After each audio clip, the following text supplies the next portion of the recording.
Shalom, all praises to Yahweh, Ba Hashem, Yahushua, Ba Hashem, Rakakwadash. The honors to the apostles, the elders, salutations to you, sincere brothers, teaching in truth and sincerity. Lesson will be entitled, Ladies, Stand by Your Man. Lord will, you are edified. Video was inspired from the YouTube platform GMS South Carolina '08. This is the platform of Zaquan Manatazak. Subscribe and be edified. His video is entitled Hebrew Israelite Women, Please Listen, Beware of Indoctrinated Men. Don't feel superior if you. A lot of men know that women surrender their ability to think when they meet them. Like, she just can't think for herself no more. So that's why they chose y'all as wives. Whole time they be wanting the ones who really can't think for themselves, but they can't handle them. Some man's ego cannot handle a smart woman or just a woman who thinks for herself, period. Don't feel superior if you are chosen by an indoctrinated man, because the fact of the matter is those men don't care about the woman. They just want a woman.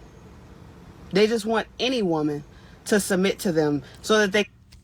And see, these women don't have any clue. Let's go to... My bad.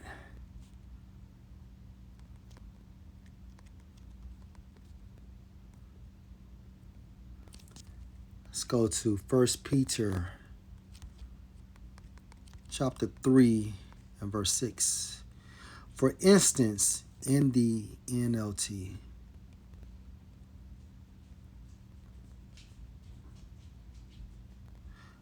Salakia, let's start at verse 1. In the same way, you wives must accept the authority of your husbands, so the men do all the thinking. Okay? The men do all of the thinking. Now, there's nothing wrong if your man asks for suggestions. Okay? But ultimately, the final decision must come from the man. So in the same way, you wives must accept the authority of your husbands. Accepting the authority of your husbands, meaning he is your king, your Lord, your cornerstone. Cornerstone means what? Leader. Then, even if someone refused to obey the good news, your godly lives will speak to them without any words. This is an example of leading by an example.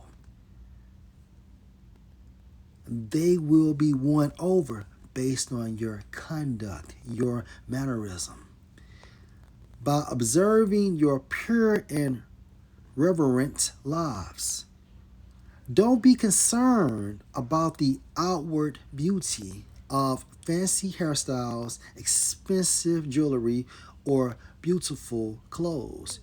You should clothe yourselves instead with the beauty that comes from within, the unfading beauty of a gentle and quiet spirit, which is so precious to the Most High. So what is precious to the Most High in regards to a great characteristic of a holy woman? A gentle and quiet spirit. Verse 5. This is how the holy women of old made themselves beautiful. They trusted the Most High and accepted the authority of their husbands. Verse 6. For instance, Sarah obeyed her husband Abraham and called him her master. You are her daughters when you do what is right without fear of what your husbands might do, because your husband doesn't have to tell you what to do because it's in you. Okay? He didn't have to say anything to you. It's in you. And that trait you're supposed to inherit from who? Your mother. So let's go to Titus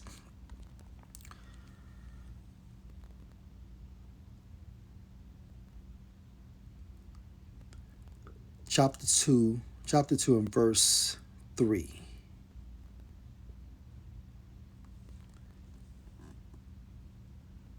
Similarly, teach the older women to live in a way that honors the Most High. They must not slander others or be heavy drinkers. Instead, they should teach others what is good. Maids, younger women, daughters, girls. Verse 4. These older women must train the younger women to love their husbands and their children, to live wisely and be pure, to work in their homes, to do good, and to be submissive to their husbands. Then they will not bring shame on the word of the Most High.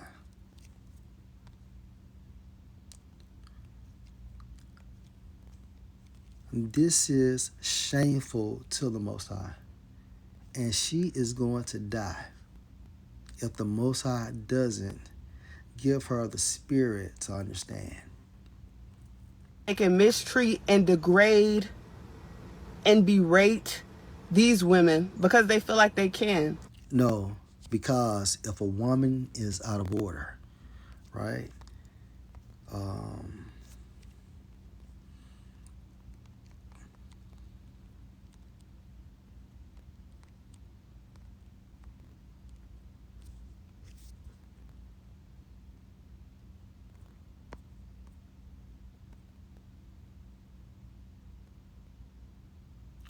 Ecclesiasticus chapter 26 and verse 25. A shameless woman shall be counted as a dog, but she that is shamefaced will fear the Lord. Let's read that again. A shameless woman shall be counted as a dog.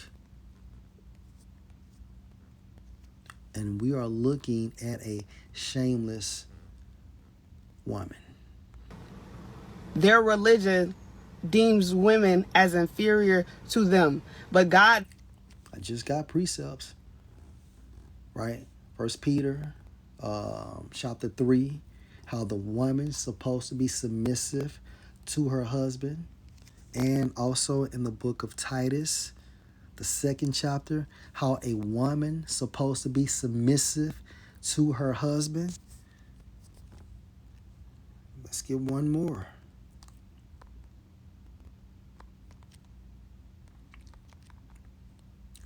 This is 1 Timothy chapter 2 and verse 11. Let the woman learn in silence with all subjection under the rule of her man/husband.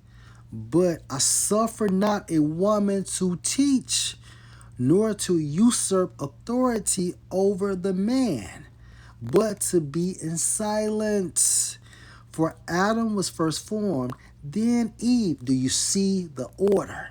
So the order is Adam, then Eve. Not Eve, then Adam. No, Adam, then Eve.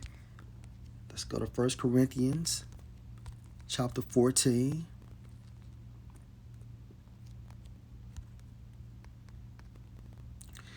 And verse 40. Let all things, everything,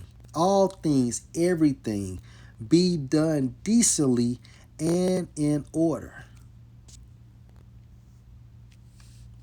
So again, 1 Timothy 2 and 13. For Adam was first formed, then Eve. And Adam was not deceived, but the woman being deceived was in the transgression. Notwithstanding, she shall be saved in childbearing, if they continue in faith and charity and holiness, with sobriety. So this is how a woman can be saved. She shall be saved in childbearing if they also continue in what? Faith, charity, holiness with sobriety. Does not deem women as inferior to men. God said he is not a respecter of persons, and he meant it. So she has no clue what she's talking about. And God does not want you to surrender your ability to think as a woman. Just because a man comes into your life, that does not mean that you surrender your ability to think. Obviously, she doesn't know the Bible. She doesn't know the Bible. So let's get 1 Corinthians chapter 11, verse 3. But I would have you know that the head of every man is Mashiach. Okay? And the head of the woman is the man. And also in the Greek, for head, you have a term stating cornerstone. Okay? So, and the cornerstone of the woman is the man. So we can also read this scripture like this. And let me finish it out. Let me start over. But I would have you know that the head of every man is Mashiach, and the head of the woman is the man, and the head of Mashiach is the Most High. And we also can read it this way. But I would have you know that the cornerstone of every man is Mashiach, and the cornerstone of the woman is the man, and the cornerstone of Mashiach is the Most High. She has no fucking clue. No clue. And understand that just because you tolerate and accept anything from a man, that does not make you the superior woman. That does not make you a submissive woman. That makes you a fool. No, that makes you when you are in order, you are classified as a daughter of Sarah. That's in 1 Peter, the 3rd chapter. You can't get around that. This hoe got Satan on her, man. She got demons on her. Letting a man talk to you any kind of way and do anything to you and tolerating and accepting it, that doesn't make you a submissive nor superior woman. That makes you a fool. Women on here with their heads wrapped, you think that makes you a Wait a minute. She said let a man talk to them any kind of way. Oh man, hold on.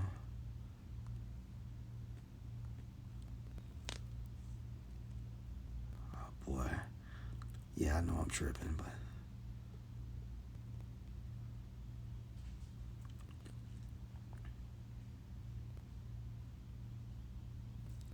there we go.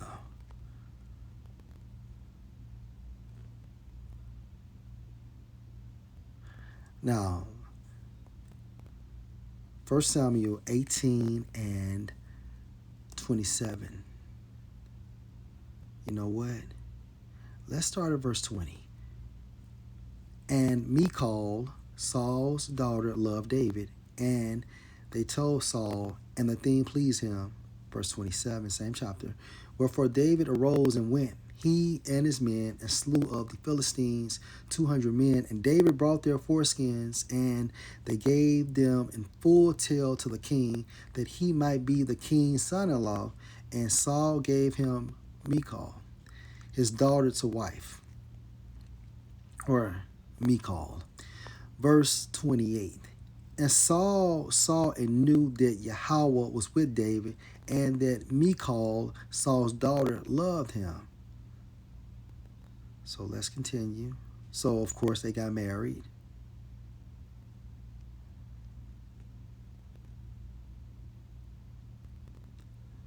So let's jump to 2 Samuel chapter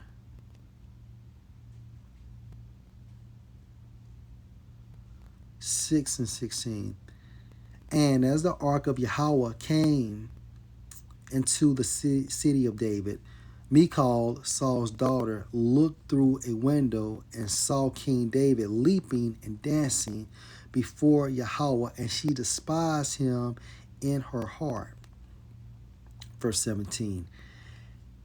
And they brought in the ark of Yahweh and set it in his place, in the midst of the tabernacle that David had pitched for it. And David offered burnt offerings and peace offerings before Yahweh. And as soon as David had made an end of offering burnt offerings and peace offerings, he blessed the people in the name of Yahweh of hosts. And he dealt among all the people, even among the whole multitude of Israel, as well to the woman as men. To everyone a cake of bread and a good piece of flesh and a flagon of wine. So all the people departed, everyone to his house. Then David returned to bless his household, and Michal, the daughter of Saul, came out to meet David and said, how glorious was the king of Israel today, who uncovered himself today in the eyes of the handmaids of his servants. So they saw his rod as he was giving glory to the Most High. As one of the vain fellows shamelessly uncovered himself. And David said unto Michal, it was before Yahweh who chose me before your father and before all his house to appoint me ruler over the people of Yahweh, over Israel. Therefore will I play before Yahweh, and I will be Salakia, and I will yet be more vile than thus, and will be base in my own sight. And of the maidservants which you have spoken of them shall I be had in honor. Therefore Michal, the daughter of Saul, had no child unto the day of her death because of her fucking mouth. King David put her in a form of seclusion. And within this dynamic, she had no kids. And having no kids back then was very shameful to our women. So what is she talking about, right? King David put Michal away for disrespecting him. And if he was here today, he probably would have chopped her fucking head off, this woman right here. Superior woman because you got your hair wrapped and you submit to your husband and you let him think for you and you let him dictate your every move. You totally surrendered your ability to think. Ladies, stand by your man. Whole time you submitting to a fool who's stupid in religion. He's so lost in religion. He's indoctrinated himself. My question is, who hurt you? Like, she's hurt. She's hurt. But you've forsaken the word of God. This is why I tell women to read the word for yourself. I don't care just because a man came to you. So what? God. Wait a minute. A woman supposed to learn in silence at home from her husband, right? And let's go to this one. This is Job 39:17. Because the Most High has deprived her of wisdom, neither has he imparted to her understanding. So a woman cannot understand the scriptures, okay, unless a holy man is breaking the scriptures down to her. Is not a respecter of persons. He gave you the ability to think just like he gave. And this is another thing, like you women, okay? And I'm not talking about the women that are, following the law, statutes, and the commandments to the best of their ability. I'm talking about women like this. Like, y'all have Esau's world. Continue to thrive and excel in regards to the American dream.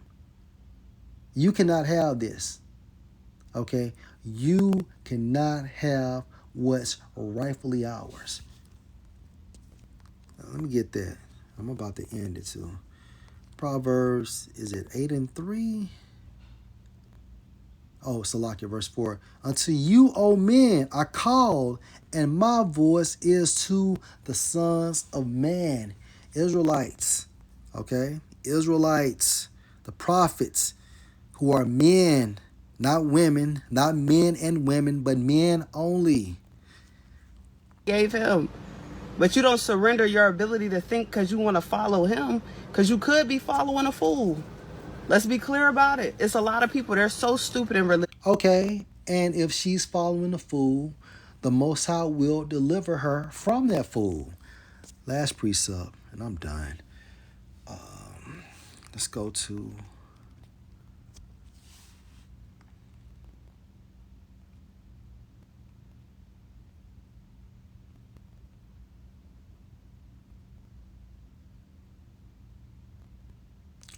All right, this is 1 Samuel 25, verse 1. And Samuel died, and all the Israelites were gathered together and lamented him, and buried him in the house of Ramah. And David arose and went down to the wilderness of Haran. And there was a man in Ma'an, whose possessions were in Carmel. And the man was very great, and he had 3,000 sheep and 1,000 goats, and he was shearing his sheep in Carmel. Now the name of the man was Nabal, and the name of his wife Abigail, and she was a woman of good understanding and of a beautiful countenance, but the man was churlish and evil in his doings, and he was of the house of Caleb. And David heard in the wilderness that Nabal did shear his sheep. And David sent out 10 young men, and David said unto the young men, Get you up to Carmel, and go to Nabal, and greet him in my name, and thus shall you say to him that lives in prosperity, Peace be both to you, and peace be to your house, and peace be unto all that you have. And now I have heard that you have shearers. Now your shepherds which were with us, we hurt them not, neither was there aught missing unto them. And all the while they were Salakia, all the while they were in Carmel. Ask your young men, and they will show you. Wherefore let the young men find favor in your eyes, for we come in a good day. Give, I pray you, whatsoever come to your hand unto your servants and unto your son David. And when David's young men came, they spoke to Nabal according to all those words in the name of David, and ceased. And Nabal answered David's servants and said, Who is David, and who is the son of Jesse? There be many servants nowadays that break away every man from his master. So basically, he was saying, Yo, who the fuck is David? And fuck Jesse too. Verse 11. Shall I then take my bread and my water and my flesh that I have killed for my shearers, and give it unto men whom I know not where they be? So David's young men turned their way and went again, and came and told him all those sayings. And David said unto his men, Gird you on every man his sword. And they girded on every man his sword. And David also girded on his sword. And there went up after David about 400 men, and 200 abode by the stuff. But one of the young men told Abigail, Nabal's wife, saying, Behold, David sent messengers out of the wilderness to salute our master, and he railed on them. But the men were very good unto us, and we were not hurt, neither missed we anything, as long as we were conversing with them when we were in the fields. They were a wall unto us both by night and day, all the while we were with them keeping the sheep. Now therefore know and consider what you will do, for evil is determined against our master and against all his household, for he is such a son of Belial, that a man cannot speak to him. Then Abigail made haste and took 200 loaves and 2 bottles of wine and 5 sheep ready dressed and 5 measures of parched corn and 100 cluster of raisins, and 200 cakes of figs, and laid them on asses. And she said unto her servants, Go on before me. Behold, I come after you. But she told not her husband Nabal. And it was so, as she rode on the ass, that she came down by the covert of the hill, and behold, David and his men came down against her, and she met them. Now David had said, Surely in vain have I kept all that his fellow Surely in vain have I kept all that this fellow has in the wilderness, so that nothing was missed of all that pertained unto him, and he has requited me evil for good. So and more also do the Most High unto the enemies of David, if I leave of all that pertained to him by the morning, like any that piss against the wall, meaning what? Killing all males. And when Abigail saw David, she hastened and lighted off her ass off the ass and fell before David on the ground and bowed herself to the ground and fell at his feet and said, On me, my Lord, upon me let this iniquity be. Let your handmaid, I pray you, speak in your audience and hear the words of your handmaid. Let not my Lord, I pray you, regard this man of Belial, even Nabal, for as his name is, so he is. Nabal is his name, and folly is within him, is with him. So I want to say Nabal means fool.